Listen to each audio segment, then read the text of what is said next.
So I'm going live at 3 a.m., 3:30 a.m. in the middle of the night because um, the people I talk to in my small think tank, I believe we figured out what's been going on lately and why.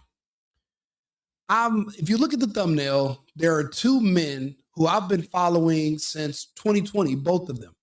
I found out about both of them because I was looking for other people who supported Trump.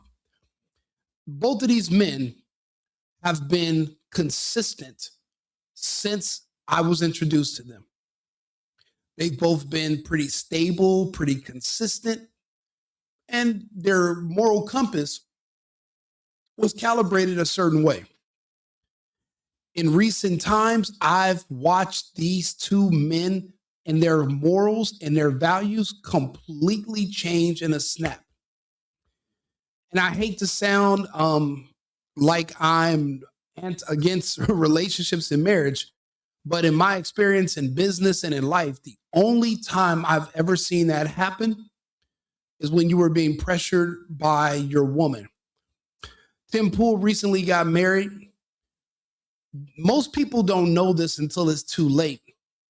But no matter how successful you are as a man, once you have a wife, the pressure that these women exude on us can change us. Many men are in prison doing life because they were trying to earn more money for women, money that they didn't necessarily need before they got with these women. You know, I was watching Piers Morgan make fun of Nick Fuentes for being a virgin. I think about it now, how much of a distraction throughout my life I have been chasing women, chasing sex, lusting over women. How many decisions in my life were poor decisions that I made, but I wanted to be in proximity to women. I wanted to impress women. I was looking to get sex from women. I wanted women to like me a certain way. I think of that blind spot and I realize that Nick has an extreme advantage because he does not have that lust blinding him so that he can't see the path in front of him. If men made better decisions when it came to women, who knows where a lot of us could be by now? All of a sudden, Tim Pool's behavior is changing. And the reason I've been following this guy all these years is because he never seemed like he was just all about money. He seemed like he cared about the future of the country. He seemed pretty consistent with that. And he would read the news. He didn't really want to go too far each way. He was a milquetoast fence sitter. So when he talks about needing all this security and people want to kill him, and I'm like, for what? What's so controversial about you? So in my opinion, his security team's scamming him, and his security team's been staging all the swattings and this fake shooting the other day. It's all from his security team keeping him paranoid so that they can keep digging into his pockets every day, every week, every month. Maybe Tim Pool was thinking about changing his budget. Maybe because he's doing less views now, he wanted to cut some of their hours with the security. Maybe he doesn't think he needs them anymore. And right when he's about to cut the budget, the security team stages a false shooting to make him think that you need us because we're the only thing standing between you coming home and seeing your wife and daughter slaughtered. The only thing stopping that is the security team. So you're going to need to keep paying us. I think he's being set up. I think his security team's his problem playing with his mind. But what's he going to do? Change security teams? Maybe he has a hard time finding people willing to travel to the middle of nowhere for a pointless security detail that nobody wants. Because I'm pretty sure it requires the security detail to have to stay on site. So they're even away from their family. But the thing is, besides that, I'm noticing, well, all of us in the conservative media space, we've heard the rumors, and apparently the rumors are true. Israel passing out money like hotcakes to anyone willing to share pro-Israel propaganda. Let's just be honest. They want to win favor with the public. TPUSA was how they were able to get the young people, but they're still middle-aged people, people in their 20s, older people that still need to be influenced. And I think that Tim Pool's recent diatribe and him going at Candace was him creating his audition reel to be one of the next people that Israel comes to start getting money. And I think that he has the job. Now, I've never seen something like this before in my life until Officer Tatum started doing this. Y'all keep praying for me. I said, I want them to turn that place into a parking lot. He's talking about the Gaza Strip, where 2 million people, 2 million Palestinians, men, women, but mainly children, where they live. He said at this Republican Jewish Coalition conference, he said he think that they should turn that place into a parking lot. Basically, he wants them to ethnically cleanse this entire swath of land. Now, this is a black dude from the hood in Texas. He's not Israeli. He doesn't speak Yiddish.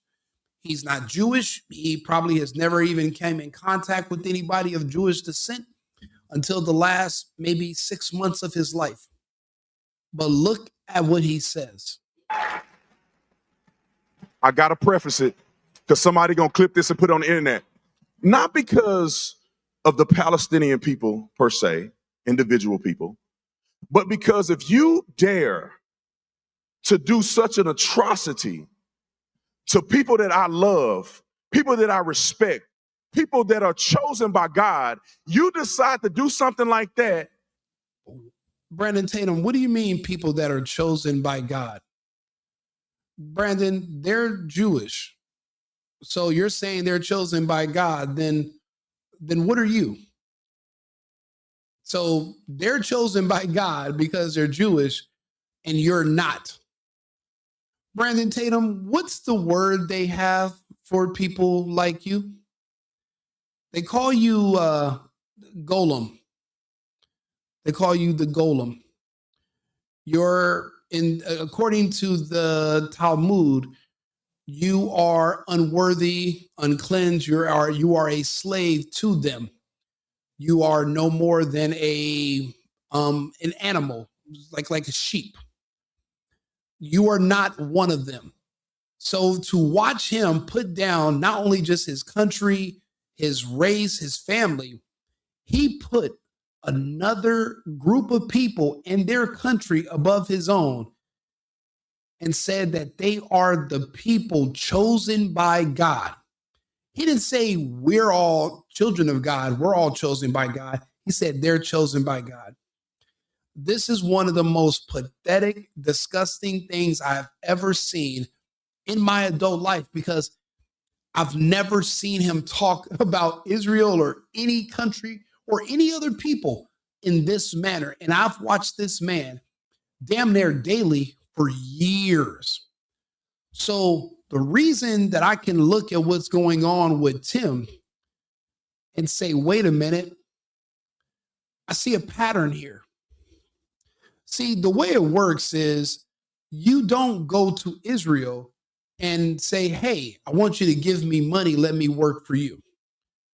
What you do is you make yourself you make yourself so valuable that they come to you. But that's going to require that you're attacking their adversaries openly.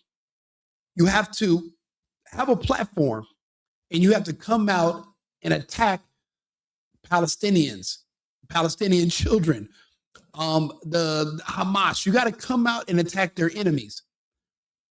The biggest and most powerful enemy to Israel lately is a woman, a mother of four, who has a show in the United States. She's not a politician.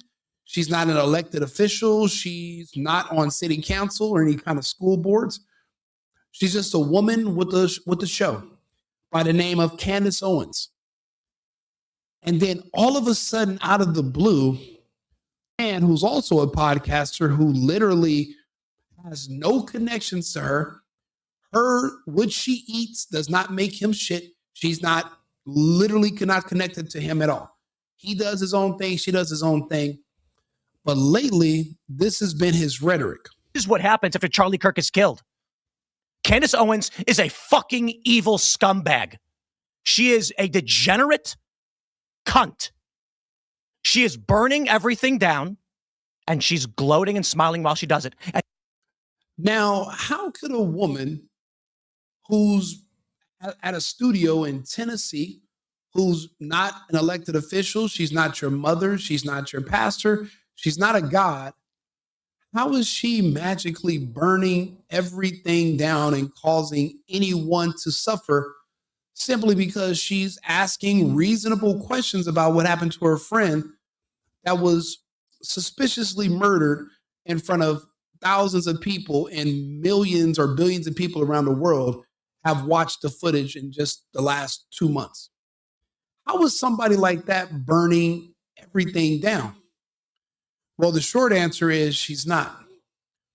But why would someone as morally sound and level-headed as Tim Pool, out of the blue, go on a entire week diatribe slamming and calling this mother who's actually married and she has a husband? These are fighting words. Why is he so obsessed and focused on this woman that he's otherwise not even connected to? They're not on any boards together. She's not even a member of the Republican Party. So how can she cause the midterms to be lost? She's just doing a show asking questions. If people are going to say, hey, I was going to vote conservative, but because Candace Owens is asking questions, that other group over there on the left that are talking about mutilating kids, opening the borders, and doing more lockdowns, I'm just going to vote for them. Well, then we're screwed either way if that's how it's going to go. This makes no sense, but there's only been one other time in recent history I've seen a principled man like this change. When there's money on the table, a woman will be they call them chatons. It's like they whisper in your ear. Again, there's a lot of men doing a lot of time in jail. There's a lot of men who have filled up graveyards because there was a woman that was talking to them about doing things that would go against their typical morals to make more money. See, now that Tim Pool is married, all of a sudden, he's a different man than he was a year ago today. I've never seen him talking about such stress.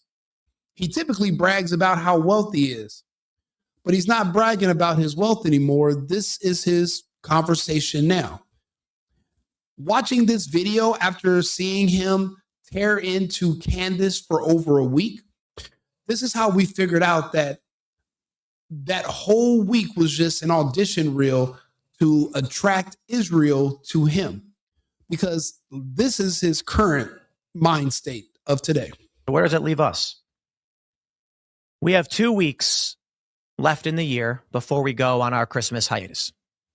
You know, I'm not a big fan of any kind of hiatus. I would prefer just to work. But it is taxing. It is grueling, of course. And there's a lot of infrastructure here that requires me to work all day, every day, Monday to Friday, with some extra work on the weekends, usually meetings. And by the way, sir, you make videos for a living in a studio. The one problem, unfortunately, that a lot of us entrepreneurs make when we're new to money is we bite off more than we can chew, meaning we incur high overhead and we should be, living with a lower threshold of expenses. Tim's overhead is too high because he came in, he made a bunch of money, and he didn't know what to do with it. And he thought the gravy train was going to be never ending because it was pretty stable. But you have to account for the fact that forever, there are going to be low times. And I don't think he budgeted that out.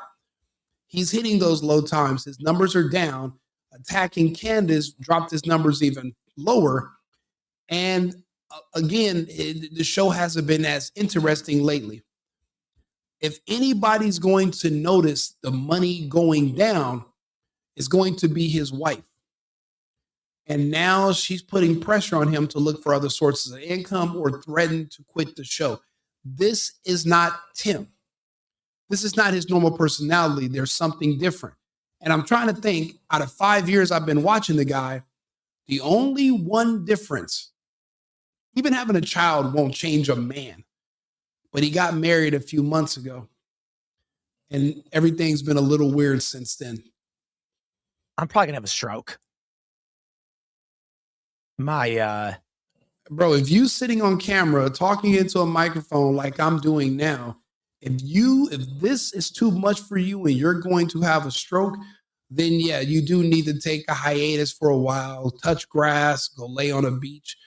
You got to figure out balance. He does grind. He works his ass off. And by work, I mean he literally sits and talks to a camera probably 8 hours a day. He has a daily show, plus he does other videos and news stories in between. He's a busy guy. But when do you ever enjoy the fruits of your labor? And now he's watching, maybe their overhead is so high that he has to pay out of pocket. And now his wife is starting to notice and she's putting the pressure on him that we need more income. And now he's going to admit to you in a second that there's these other forces, these other business people, these higher ups. But you're an independent person. Who's higher up than you? You're the owner. He's speaking about Israel and the Israel lobby. So I'll let him finish. My health's actually pretty good. My blood pressure is great. My resting heart rate is actually around 45. I exercise quite a bit. Haven't been able to skate in the past month or two, the holidays and But we have to have these conversations, and I have been with the people, our contractors, people we work with, our vendors, partners. What partners? You mean people that pay you for advertising? You do a podcast where you sit in a studio and you talk into a microphone, you look into a camera. There, you don't have what partners? Phil Labonte, he's not your partner. Ian Crossland's not your partner. Serge isn't your partner. What Tim is indicating to us is that he's sold out. And now he's going to do what they say when they say it. And he's going to be their new attack dog. See, if you want to know what their attack dog looks like, this is what it sounds like. You should never have an opportunity to do it again. And it should be an example to everybody in the world that if you ever think about trying something like this, your country will cease to exist. That's big words from a small man.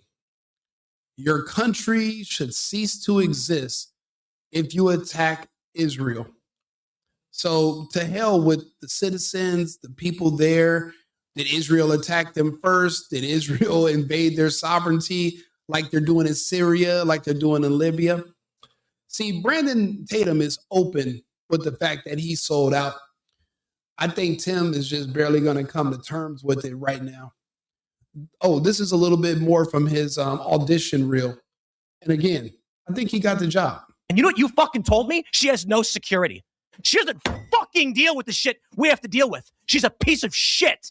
She's making everyone else suffer. And all of these fucking conservatives out there that send me these fucking messages have no fucking balls to call her out. More and more people have started doing it. They send me these fucking messages. Good for you, Tim. Good for you, Tim.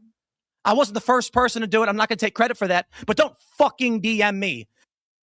When you see a man that turns full female like that, that has nothing to do with work. That's problems at home. When you have a woman that's mumbling things to you and telling you things and you have to listen, it frustrates you. I've been married. Well, for the most part, we were pretty much married. I've been engaged and living together. I remember when people would tell me that my behavior and my attitude and everything changed because at home I was being manipulated. It was tumultuous, and I was having this stress from this woman. She was pressuring me to go on vacations and let her mom borrow money and let her grandmother move in and do. But a year before that, I never had those issues because I didn't have this woman living with me. I didn't have this extra pressure. This has nothing to do with Candace Owens. This has everything to do with pressure at home. And now he has to go against everything he stood for, and it's creating a conflict in his spirit. That conflict manifests itself in anger. This is not organic. This is not normal. Usually it's a lead up. There's no lead up. This is just all of a sudden out of the blue. He's been on Candace Owens' show. They're cordial. She's been on Timcast before. People who don't know the history are thinking that this is just out of the blue. These are people who are familiar with each other. They should be on the same page. If Tim was a real friend, he would also be trying to figure out what happened to Charlie. But this piece of shit's now worried about the fucking midterms. So wait a minute, you're trying to convince us that the people we should be worried about voting for in a few months, who possibly could be the same people that killed Charlie, you want us to just not focus on what happened to Charlie and just focus on who's the next person we're going to get elected? Yeah, Tim, go fuck yourself. Like I did something for you as you cower, as you fucking cower, scared that she'll put you on her thumbnail and claim you benefited from Charlie Kirk's assassination, which he's doing to me right fucking now. Tim, you're doing this to yourself. Every day for the past week, you've been talking about Candace because she's hot, because her show is number one. The jealousy and the envy are coming out of your pores. But this is what people do when they want to draw attention on themselves and get the eye of their target. His target is Israel and the money. And now that he's attacked a big enough target, they've noticed him. And then he starts to say how he's recently had some conversations and some things are going to be changing. And one thing is clear. The violence will get worse. It is going to escalate. We cannot keep going as status quo. You know, it's crazy. When Candace called him broke, he got online and bragged about how wealthy he is. But now he's changing his tune and saying how they can't even afford to keep doing a show where he talks into a microphone in a studio. How expensive could this be? But he's saying now they can't afford it because overhead's too high. And I guess they're not bringing in enough money. How this relates to Candace, I don't know. You're in your own separate lane. You guys don't even work together. But you're blamed. But it's not like, you know, this has nothing to do with Candace. But Candace is the enemy of those who are passing out big checks. Remember, a few days before Charlie Kirk was murdered, he turned down a reported $150 million offer from Netanyahu himself. Now, what did Netanyahu want from TPUSA and Charlie Kirk for that 150? I guess just good publicity. Who knows?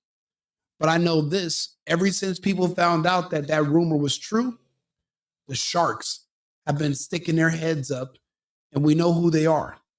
Now, one of the first ones to jump us was Mr. Tatum.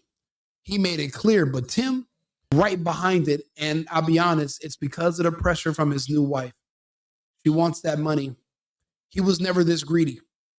But now look, I mean, when I tell you everything's changed since he officially got married, only a few months ago, everything's changed. Something has to change. It may be that, as we described after the assassination of Charlie Kirk and the threat to come and shoot up our studio and our workplace, we asked, at what point do we say we can't do this anymore? The cost of running Timcast IRL Studio and the projects around it exceeds the amount of money it brings in. And this is when he lets Israel know what his price is. See, he went spending an entire week talking about how much money Candace is making, how much money her show's bringing in every episode, how that's pissing him off. He spends an entire week doing that. And then at the end of the week, he's now sitting here sad, talking about how they need money. He's literally calling out for the Jewish people in Israel to come and make him an offer. He stuck his head out there. He attacked their biggest enemy. And now he's saying, please come save me. Come make a deal with me. I'll take whatever offer. Please make her lucrative. We have a lot of expenses. We need a lot of security. And if you do that for me, I'll attack anyone you want, anytime you want. You just tell me. Because Tim does have a big audience and he has a lot of influence. I mean, he's no Candace, he's no Charlie, but he's definitely entertaining. He can hold a tune. But he just said there's going to be some big changes. And to say that all of a sudden your internet show won't be able to stay on the air past the 19th, he's also giving them a deadline of how much time they have to bring him a check before he changes his mind. This is how sideways negotiations work. He's a sellout. Brandon Tatum is a sellout. He did all this excessive emotional framing. He did a manufactured outrage cycle. And then he was over the target on a specific person. And then increasing desperation with the decreasing authenticity, we're able to discern that this was all just an audition reel to get the attention of Israel, because everyone else has been being given offers except for him, and he wants a big one. Him and Tatum, he's using Brandon Tatum's playbook, except he went after a bigger fish. Candace Owens is bigger than Gaza. Tim went after a bigger fish, but this fish bites back. So he's been feeling the pain. But even with loss in revenue and lost subscribers and lost viewers, if he can bag this Israel fish, it'll make up for it tenfold. And that's what's the strategy this entire time. This was never about Candace. This is not really even about Israel. It's about the fact that his wife is in his ear about money. He's getting desperate and he's willing to do whatever he can do to save himself. And that's it. You know, us men, unfortunately, we get into survival mode. And since his wife now has access to his finances and she's managing everything, I had a business partner that I used to do business with. And when it came time for us to get into another project, his new fiance talked him out of spending any money on anything business-wise, but yet she was telling him, let's take that cruise. Let's go to Greece. Oh, that Chanel purse, this Gucci backpack, all this other nonsense, but she doesn't want to put any money towards any investments or business stuff. That's women. He's the one making the money, but she feels like she's behind the scenes, so I'm going to tell him what to do with it. But she's poor. So how the fuck would she know? And why are you listening to her?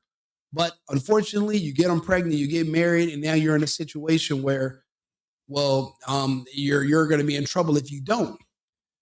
Those are all distractions. And people are envious of someone like Nick Fuentes because he never had that distraction. And we don't even know how to feel about it. I mean, think about it. There are some men that become monks or become priests, and they're virgins their entire life. They've never chased women. They dedicated their life to God. And when you think about how much peace and clarity those men might have, I mean, 10 years ago, I would have said that guy's a fool. You should want to be out here with women, this and this. But now that I'm thinking about it, I'm like, Jesus, Nick is light years ahead of everyone else. And then Piers Morgan, who's making fun of him, when you look at his wife and who she is, I mean, she breaks up with him periodically. She's an open cheater. She pretends they're in an open marriage. She constantly embarrasses him. Constantly. Do you know what kind of pressure that puts men under? Do you know how many men commit suicide? Because men don't commit suicide necessarily because of finances. Because if a man's single and he goes broke, bro, we'll go get a studio apartment, a PlayStation, some noodles and an air mattress, and we will be happy. But imagine losing your job. Imagine losing any money, but you're married. And your wife, well, she likes money. We're all adults. We all have the internet. What have we seen men do when they have a woman or they have kids? They lose their job, their business goes under, they hit some rough times. What historically have we seen a lot of men do when they run into that type of pressure? You know, we call that a fall from grace. A lot of men don't survive it. A lot of men will take out a life insurance policy and self-delete just to save his family from the embarrassment and the shame of going poor or going broke. Even if it's just a temporary dip, you think a woman is going to be understanding about, well, yeah, we're gonna just struggle together. I'm gonna go get a little job to help. These women aren't like that. Those are women that you see on movies and these TV shows. In real life, that's not how it works. So unfortunately, Tim is under so much pressure, more pressure. Think about it. He's been doing this show for years, never took any breaks. He would skateboard. The difference is this year he's married and with the kid. A whole new set of pressure that I've been watching people try to psychoanalyze Tim for the past couple of weeks. Not once anyone's ever brought up this point. And that just shows you how powerful women are. Men are so afraid to even talk about reality if it involves them, because you can't blame them for anything because they have an issue with accountability. But there are men that work in Wall Street, and if their stock drops, even if they got to wait for it to go back up or they hit hard times, they jump out of those buildings and end their lives because they'd rather go to heaven than to go home and face their wives. That's where Tim is at. And honestly, Brandon Tatum is also married to a woman who's developed a taste for the finer things since his check that he used to get from being a police officer, now that he's a internet personality, has gotten bigger. Well, so does your taste. It grows. So does your overhead. So does your new mortgage, your new house payments. Men don't really need these big ass houses and all this. We get this stuff for the women. If we were single and alone, we'd just be in a really nice luxury apartment somewhere, again, with a PlayStation, some noodles and an air mattress and our computer, and we will be happy. But you do a lot of excessive stuff when you're trying to keep women and impress them, especially when you get married. And that overhead goes up. And it's a lot of pressure every month on you as the man, because remember, she doesn't work. You do. These men blow their brains out every single day under the same type of pressure. And nobody is even considering this must be what Tim Pool is going through.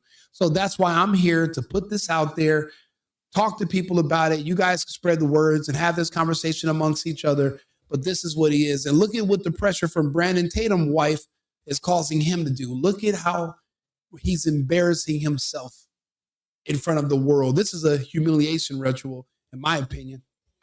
Boy, if I was the prime minister, it's 48 hours. Give me 48 hours. And so it enraged me. And then I said my statement. I thought that most people in America were thinkers and had common sense. Well, shockingly enough, I was wrong, because after I said it, we see all this anti-Semitism popping up. We see mindless people on campus wasting hundreds of thousands of dollars getting no real education. And they're out here talking about from the river to the sea and don't even know which river it is. You got people out here saying death to Jewish people and gays for Palestine. I said, I swear, I'll pay for your ticket. Yeah, calling for an open genocide against the home where children live. And you're not even being specific. You said basically carpet bomb the place and turn it into a parking lot. This guy is a real piece of shit. And it's a shame to see him because I followed him for years. You know, he used to be the dude that would be the police apologist. They do the police body cam footage and he would explain everything that the cop did that everyone thought was wrong. He would explain how actually they were following protocol. It was right. And there was a threat there, even if you didn't see it. I appreciated those body cam reaction videos from him. I do those now myself.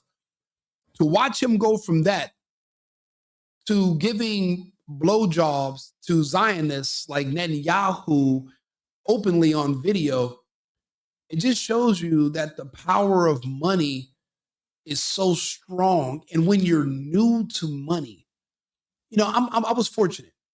I made a lot of money very young. I've done well for myself over the years. It doesn't excite me that much. Actually, I think it's a curse. I would much rather not have a lot of money than just have tons of it. It really is more money, more problems. You can't even be your true self. I'm glad I'm not monetized or, you know, I have a couple of sponsors. They don't bother me about anything. I do their marketing for them. And they have other sponsors. They have other people that do their marketing, but I do their marketing. They appreciate my results, but I'm not beholden to them. I wouldn't know how to feel if someone came and said, Rico, I'm going to give you $1 million and I'm going to be your sponsor. Do you know what type of strings are going to be attached to that $1 million? And then once you get used to spending that $1 million, what if one day they call you and said, hey, I know you've increased your overhead. You got a new place, you got a new car, but we're going to have to take back that sponsorship money if you don't do X, Y, and Z. And now you've already started spending that bigger money of your lifestyle. And then we wonder, do you understand what kind of pressure and stress that is on a man when you're an adult, grown-ass man, but you can't even afford to say no? Do you know what kind of consequences come with saying no? Imagine if you're a shop owner and the mob comes to you and the mob gives you $25,000 a month and they're running drugs or something in the back of your shop and you just turn a blind eye, you don't ask any questions, and they're giving you money.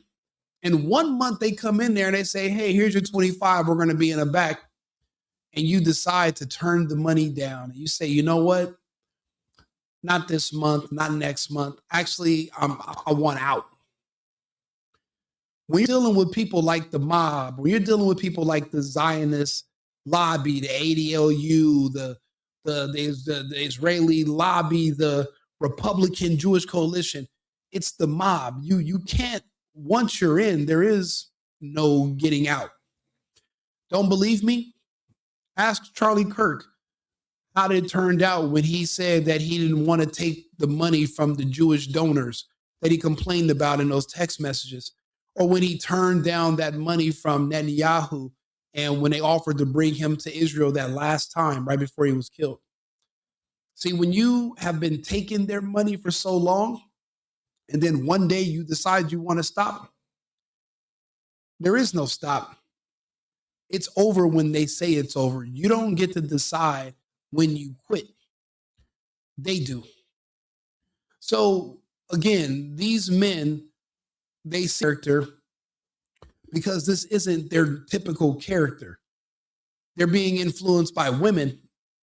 It's the women that's driving them to go after that money. And to get that money from Israel, they will do any and everything. Listen to Tim Pool, who claims to be this super wealthy guy.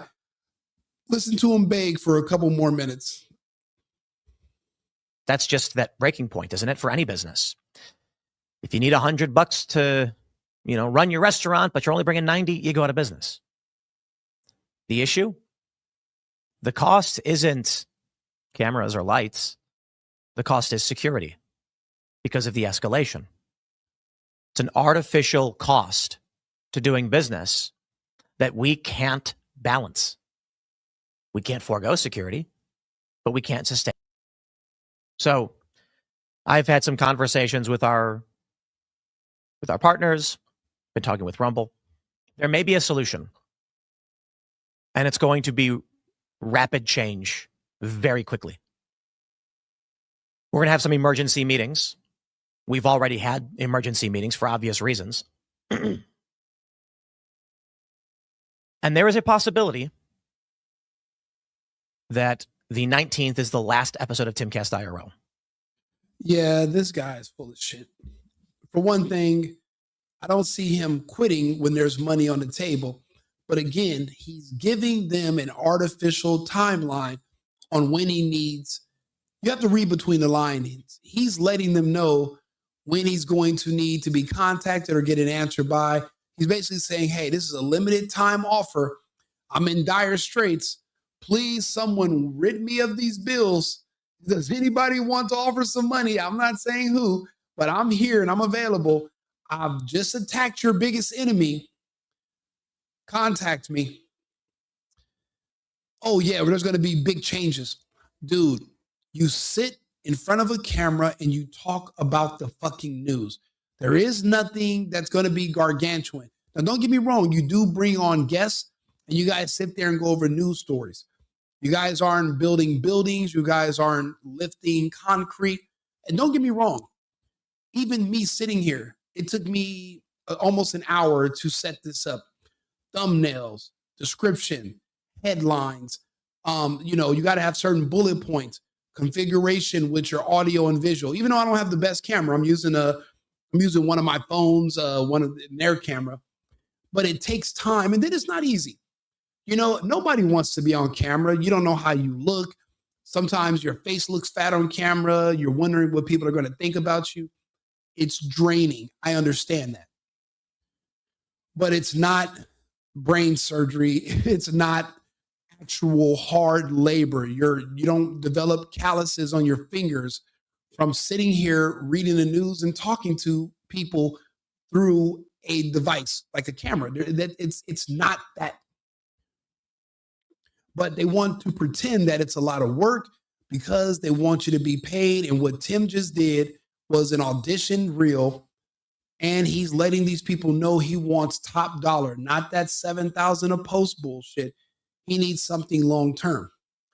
He needs to bring home the bacon. Every episode's, I'm just going to go live in a van by the river. Yeah, that was before you have a wife. That's no longer on the table. You're in this. And the only time Tim is going to quit Timcast or quit doing business and quit taking that money is if he magically decides to unalive himself and self-delete. That's the only way he's getting out. Once you start taking money from these people, there is no such thing as no longer taking money from these people. It's blood in, blood the fuck out. You think Charlie Kirk, you think that was random? He turned down their money. It was days later before they literally deleted him in front of the world. I haven't seen something that horrific since Obama had them delete Gaddafi in front of the world back in 2011? I still remember that.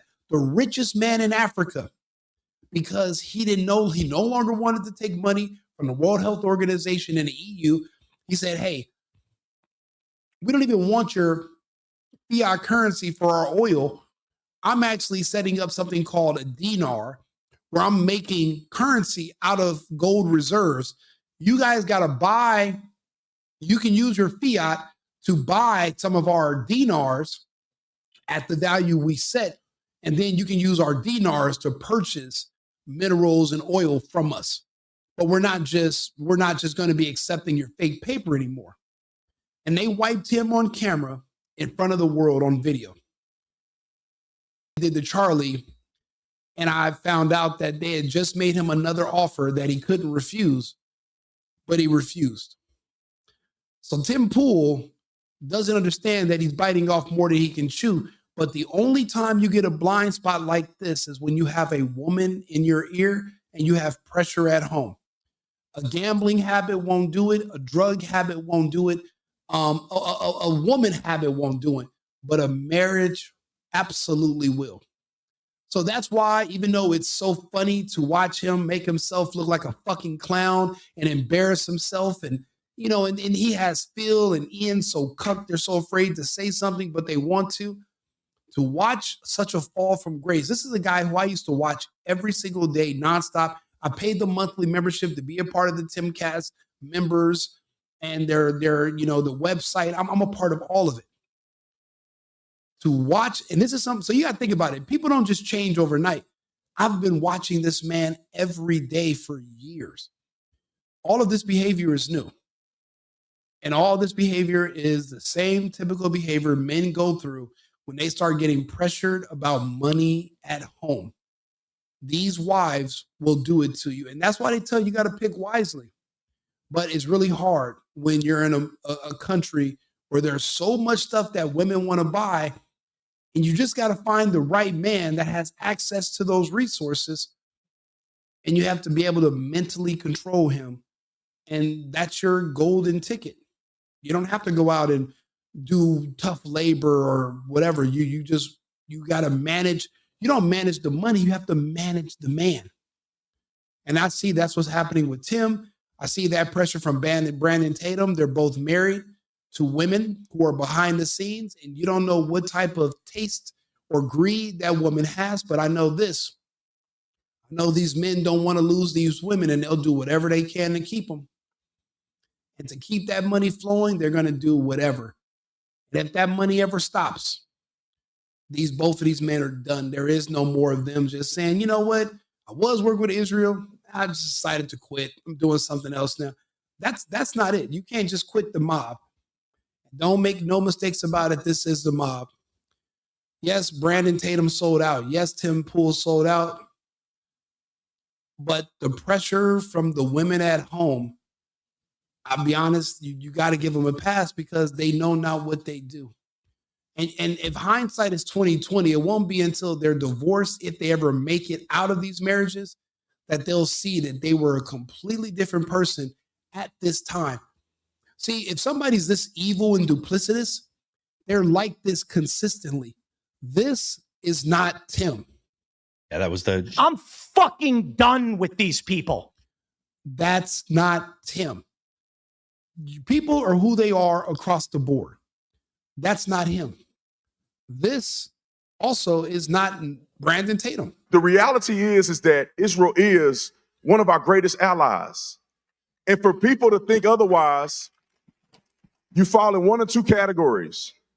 You're either ignorant or you simply hate Jews. Again, Brandon Tatum never gave two pieces of dog shit about Israel until a few months ago when he found out about all that money they were passing around.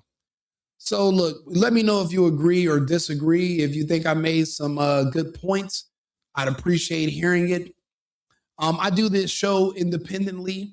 I appreciate the donations also. I didn't put my Cash App up this time, but I do appreciate all the support, watching my videos. I appreciate the feedback, and when people tell me what they think.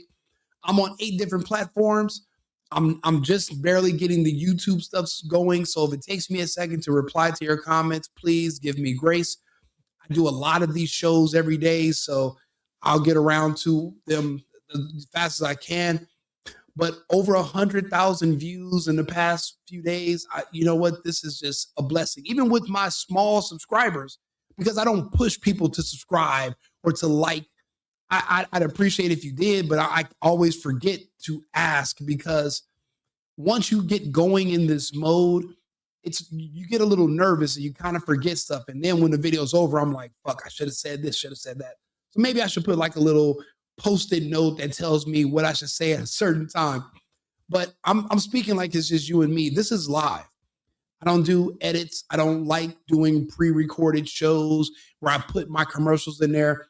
My commercials from my sponsors are usually at the very end of the video or at the very beginning. And I'll shout out the sponsors and I'll do a little ad read during the show. I just prefer to do that because I like to read stuff live with the audience. You guys see it right when I see it. It's not pre-planned, so I can try to make you think about things a certain way. I want you to look at it when I look at it, and we both can decide how we feel about it. You don't have to donate any money to me. I appreciate you just the views and you just liking the video on whatever platform you're watching me on. I'm on 8 of them. The Single Boyfriend, pretty much across the board, or Right Wing Rico on YouTube. Either or, I appreciate it. But just keep in mind, these men are destroying their legacies and their lives and their reputations because they have evil, greedy women at home. That America first, America only. And I'll be back tomorrow with more videos. Cheers. I've been needing to find a new apartment, which has not been easy with credit as bad as mine. Luckily, I found cosigning.com. They connected me with a cosigner who helped me get my dream apartment for me and my dog. I just paid a small fee and was able to move in fast. Get the cosigner you need for the apartment you want. Check out cosigning.com today.